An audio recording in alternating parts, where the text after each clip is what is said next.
అరే సాలరీలో ఎంత డిడక్ట్ చేశారేంట్రా, ఏదో టీడీఎస్ అంట, ఏంట్రా ఎంత డిడక్ట్ చేస్తారు? ఒక మంత్ శాలరీ మొత్తం డిడక్ట్ చేశారు కదా, ఇప్పుడు ఏం చేయాలరా మనం? అరే నువ్వు కంగారు పడాల్సిన అవసరం ఏం లేదు, దాన్ని టీడీఎస్ అంటారు. జనరల్లీ ఇంతకుముందు old income tax act, old tax రెజ్యూమ్లో సేవింగ్స్ డిడక్షన్స్ అవన్నీ కన్సిడర్ చేస్తూ టీడీఎస్ డిడక్ట్ చేసేవాళ్ళు. మళ్ళీ ఇప్పుడు new income tax regime, default tax regime అంటారు, దాంట్లో ఈ సేవింగ్స్ అండ్ డిడక్షన్స్ కన్సిడర్ చేయకుండా ఉంటారు కాబట్టి చాలా మందికి టీడీఎస్ డిడక్ట్ అయింది.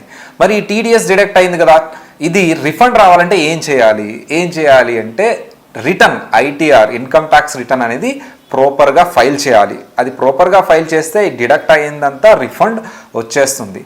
మరి ఆ ఇన్కమ్ ట్యాక్స్ రిటర్న్ ఫైల్ చేయాలి అంటే మీరు సర్వీసెస్ కోసం కింద ఉన్న డిస్క్రిప్షన్ నెంబర్కి కాల్ చేయండి, వాట్సాప్ మెసేజ్ పెట్టండి, మేమే మీకు కాల్ చేస్తాం, డీటెయిల్స్ తీసుకుంటాం. ఏమేమి డీటెయిల్స్ ఉండాలి అంటే ఫామ్ 16 ఇవన్నీ తీసుకొని పాన్ కార్డ్ ఉండాలి.